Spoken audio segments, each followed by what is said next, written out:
I will turn it over to moderator Seth Morton. Thank you.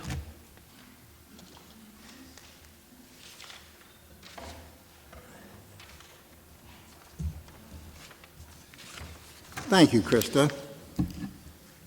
So we will call this meeting to order. Without objection, I'll accept the agenda. Are there any objection to that? Seeing none. Next item is the approval of the minutes of September 19. Can I have a motion, please, to approve the minutes of September 19? So moved. Okay, and a second, please. Thank you, Jim. Great. Barbara Thorne, great. Second. Comments, additions, deletions, corrections?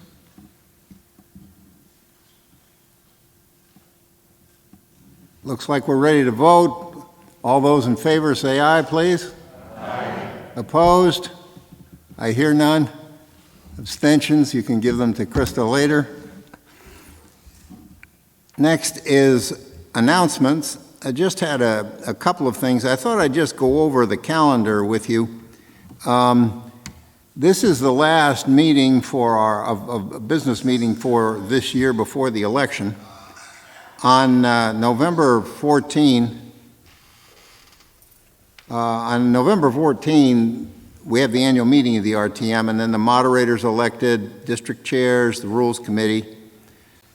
Then the Rules Committee meets on the 21st, and they set the committees, the RTM committees, and also set the agenda for the state of the town. And then on the 28th, the committees meet, and they elect their chairs and vice chairs.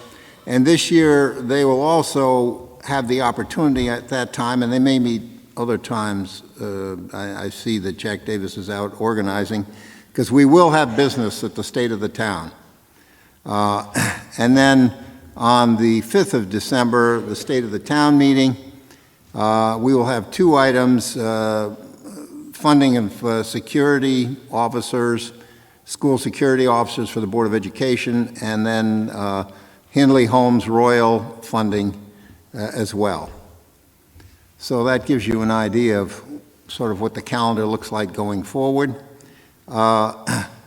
Personally, I just wanted to thank you all for all of the work that was done this year. There was a lot of it, and everybody kind of got their oar in the water and pulled on it, and we did a lot of business. Behind that are the committee chairs who have to do all the organizing to get their committees together to do the digging on the items that come before us. The reason things tend to go smoothly in our meetings here in the RTM is because the committees do a lot of work behind the scenes to get the issues on the table and to get them out before you and to give you an idea of how to vote. I would be remiss if I didn't say something about the cooperation of the boards in town, the selectmen, education, finance, planning and zoning. They do a lot of liaison work with us, a lot of dialogue with our committees, so that when items come before us to vote, a lot of the detail has been worked out and a lot of the questions have been answered. It does make a big difference, so we have to thank them. And I'm mentioning one individual tonight, Lois Schneider. She has been a great help to me in supporting all of the things that are going on, and clearly with the Technology Committee. Her committee did hours trying to figure out how to get us on TV and how to get us all working together virtually. So to Lois, thank you very much.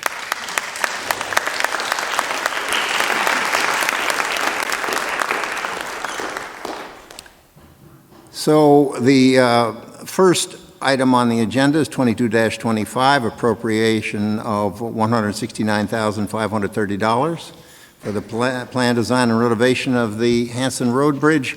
Speaking on behalf of the Finance and Budget Committee, Jack Davis.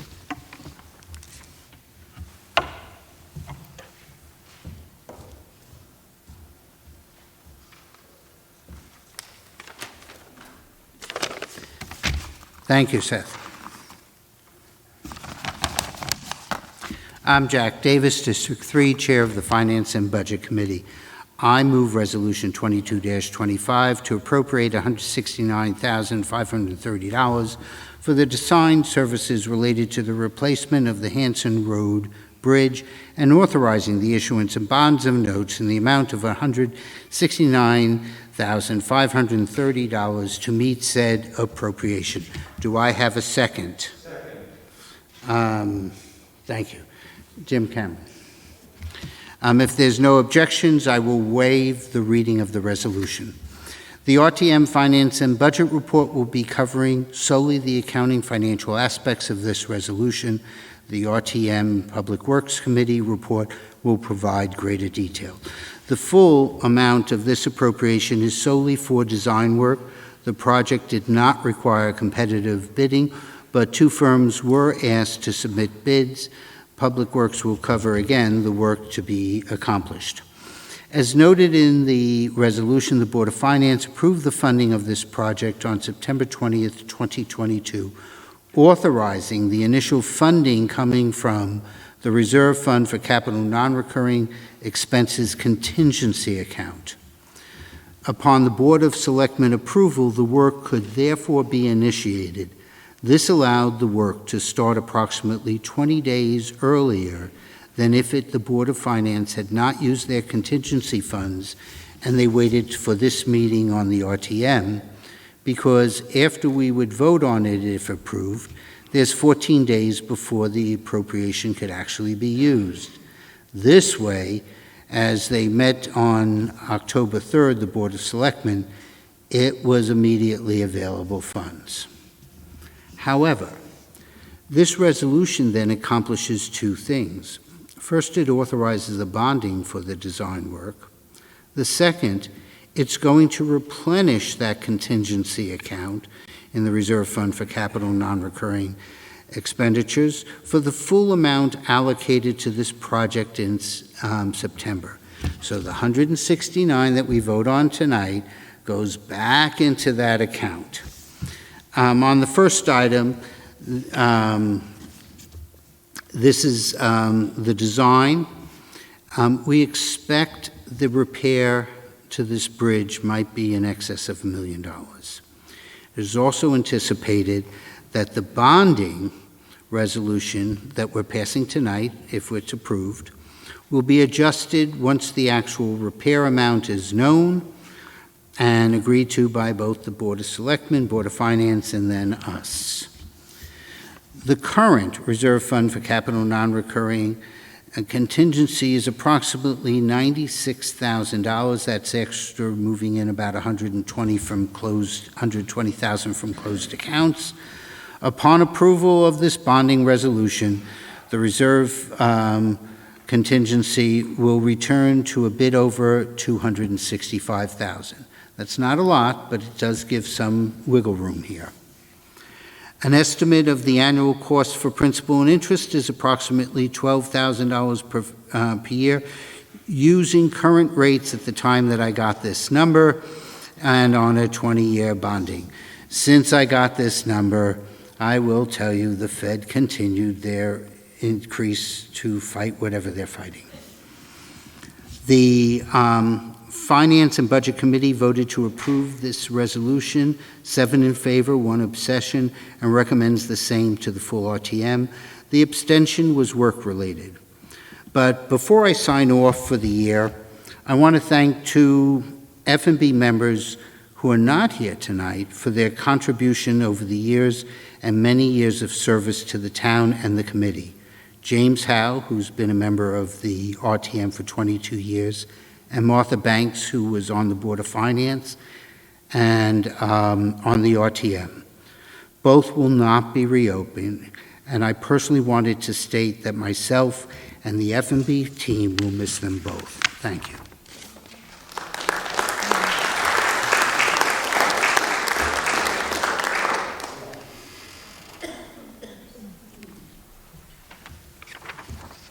On behalf of Public Works, Ralph Oben. Ralph?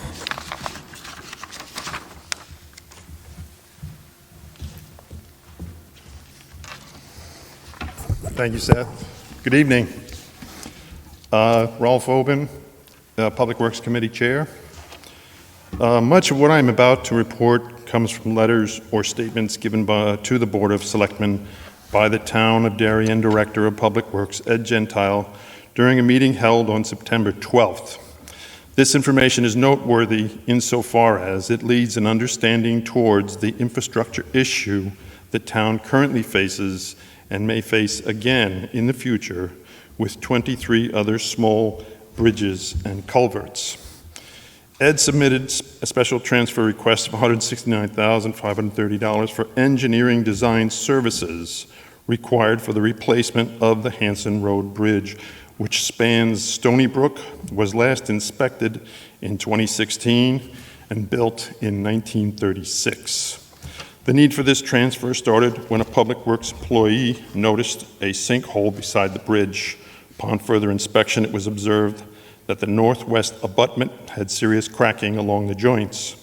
The Assistant Director of Public Works was informed and called a structural engineer.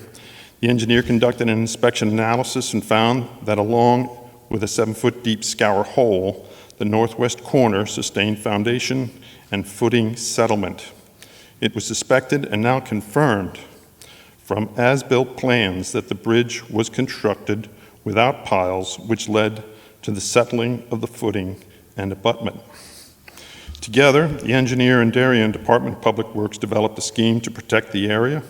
A temporary repair to the brook channel to protect against additional scouring under the bridge footing was completed on September 13th with approval of the local EPC.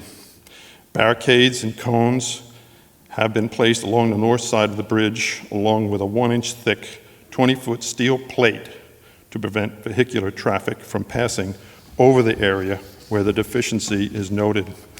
The bridge engineer said it is safe with the placement of the steel plate, which spreads the weight over a larger area. Work has also been done to fill a scour hole and put support under the settled footing. This should stop any instantaneous dropping of the footing. Public Works will continue to monitor the bridge. FEMA was contacted for possible financial aid, and they stipulated that any aid would be contingent on the town declaring and signing off that the damage was specific to a single storm. Given the age of the bridge and numerous storms sustained by the bridge, Ed cannot say the damage was caused by any one storm. Federal bridge programs require that the bridge be greater than 20 feet wide, so the Hanson Road Bridge does not qualify for federal funding. Assuming the same size waterway opening to the bridge, the engineering and design work will require a hydraulic analysis. This is needed to satisfy FEMA's 100 and 500-year design study. Due to the required hydraulic analysis, the town has engaged Ty and Bond to develop the engineering and design plans. It is estimated the engineering and design plan will take 9 months to complete. Like federal bridge funding, the state's local transportation capital improvement program, also known as LOTSIP, requires a minimum bridge width of 20 feet. The bridge is 15 feet wide and therefore does not qualify. Next year, should there be Connecticut Department of Transportation funding from the local bridge program, Darien Public Works will apply for financial aid. The estimated replacement cost of the bridge is $1.5 million, including design costs. The Board of Selectmen has requested that the Department of Public Works consider reviewing small bridge and culvert inspection schedules and conduct inspections with more frequency, which Ed is amenable to review, particularly for older structures. The Public Works Committee held a regular meeting on October 6th to consider the appropriation of $169,530 for the Hanson Road Bridge engineering and design services. With 8 of 12 committee members attending, those present voted unanimously in favor of the resolution for the expenditure to fund the engineering and design services required for the replacement of the Hanson Road Bridge and recommends same to the full RTM. Thank you.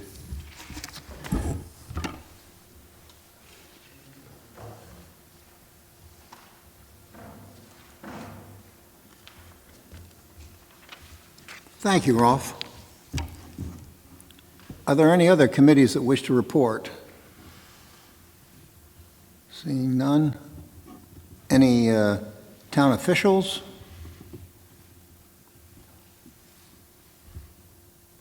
Any members of the RTM? Any members of the public? Hearing none, are you ready to vote? All those in favor, please rise.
Okay, well, that wouldn't make sense.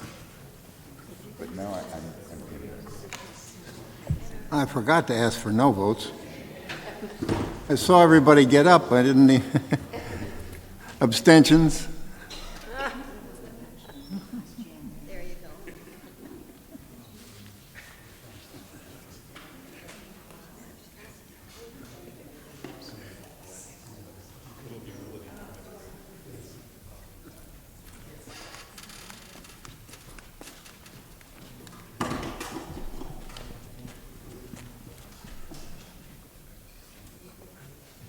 Great. The next item on the agenda is 22-26, affirmative decision to opt out of the provisions of Section 6A to 6D of the Public Act 21-29 on accessory apartments. On this particular item, we need 2/3 of the members attending and voting to pass this item. Speaking on behalf of Planning, Zoning, and Housing Committee, Amy Barsanti.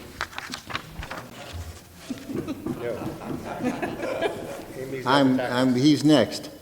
No. Other Amy. Amy Basanti's now on P&Z. Amy Zavatakis. Amy Zavatakis is the chair. Oh, okay. I'm sorry. Come.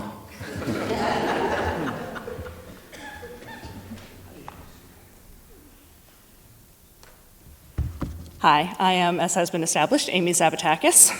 I'm a member of District 5 and the new chair of the Planning, Zoning, and Housing Committee. I move Resolution 2226, consideration and action to authorize the town of Darien to opt out of certain provisions of Public Act 2129. Do I have a second? Second. Tom Moore. Got that? Without objection, I'll waive reading of the resolution. On October 6th, the Planning, Zoning, and Housing Committee met via Zoom to discuss the proposed opt-out provisions. We had 10 of the 14 members of our committee present, representing a quorum. Steve Olvany and Amy Barsanti, who are both commissioners on the Planning and Zoning Commission, were present to provide an overview and answer questions. In addition, we've been provided status updates regarding the opt-out in many prior committee meetings from Jeremy Ginsburg. And Mr. Ginsburg, Director of Planning and Zoning, is here, and I'm sure he'll speak to you all when I'm done. The Planning and Zoning Commission held a public hearing on September 6, 2022, and deliberations on September 19, 2022. Both of those meetings were recorded, and members of our committee watched the video recordings of those two meetings.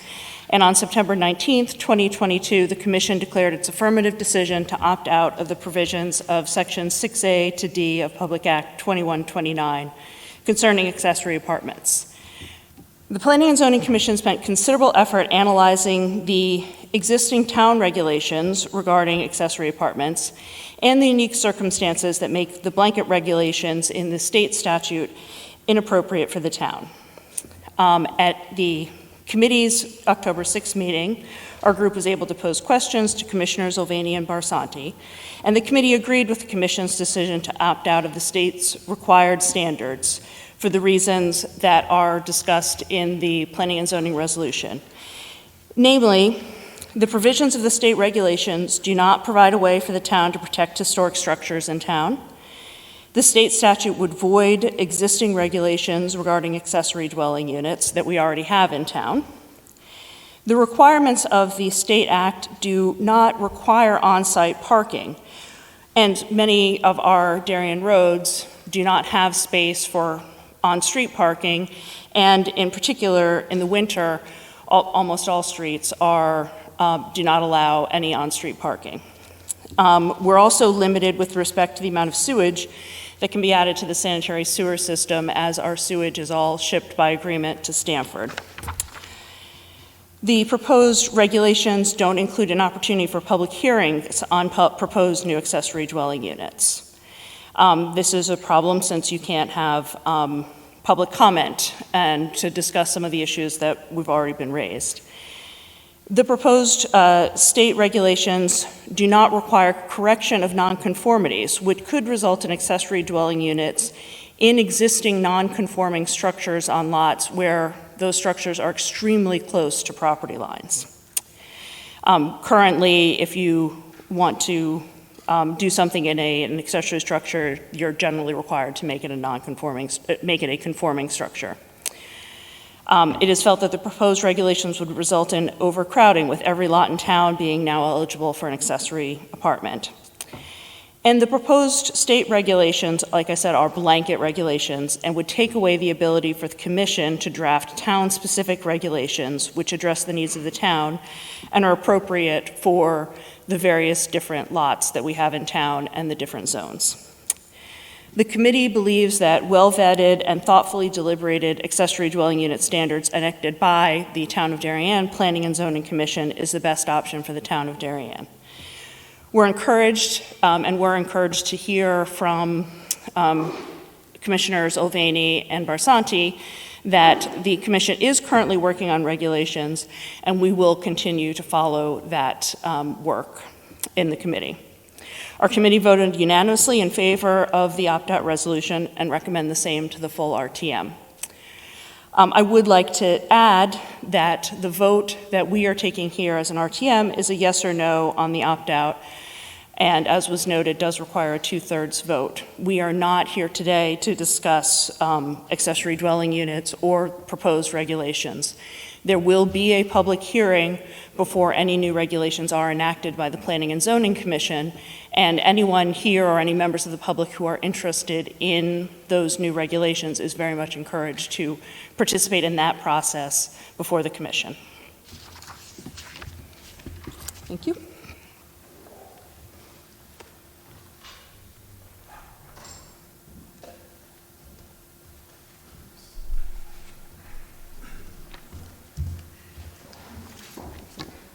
Nice job, Amy. First time out. Next, Mac Patrick on behalf of Public Health and Safety.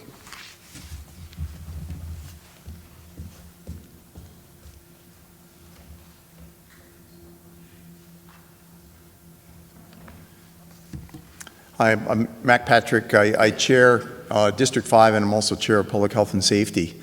And Amy, you did a great job. You stole my thunder. But I'll just briefly say about the meeting we had tonight. We met at 7 o'clock tonight with 14 to 15 members present. Jeremy Ginsburg also was very kind to join our meeting and gave a little synopsis in the beginning and answered questions. But we did discuss accessory apartments as pertaining to public health and safety. And for really a lot of the reasons that Amy mentioned, we had the same concerns. Parking, the increased potential use of sanitary sewer. We also discussed the lack of a public hearing, and current parking and storage garages may have been allowed to be built much closer to property lines, but they were never intended for human occupancy, and that's a concern we had. But we voted unanimously to opt out of the accessory apartment requirements, and we asked the full RTM do the same. Thank you.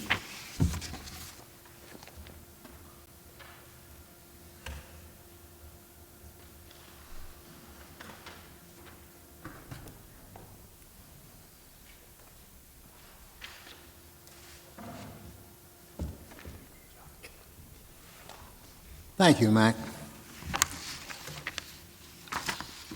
Are there any other committees that wish to report? No. Town officials? Comments? No. Members of the RTM? Members of the public? Hearing none, we're ready to vote.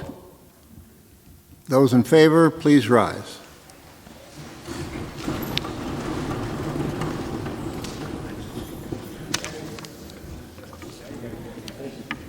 Item 22-25 passed, 69 in favor, 2 abstentions.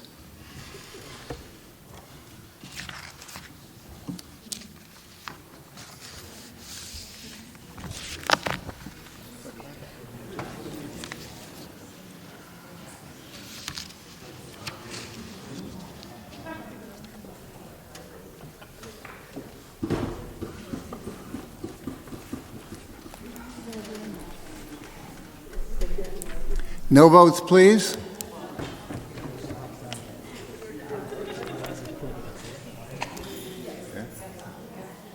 And abstentions. I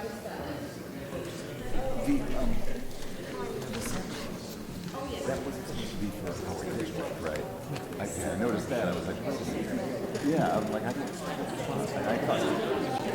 know we know. Please wait till I have the results. Okay, I just, because I saw Bob Duff. Okay, now it all makes sense.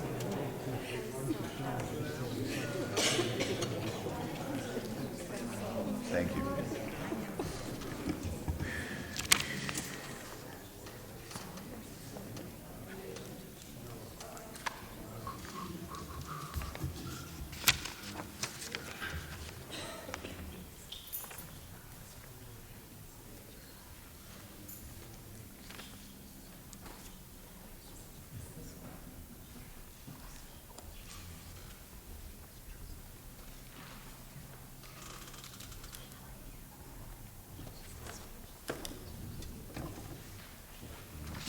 Item 22-26 passes 70 yeas, 1 abstention. Congratulations on 71 people here tonight. We'll just keep working toward 100, right? Wonderful. I will take a motion to adjourn. Second, please. All in favor, please rise.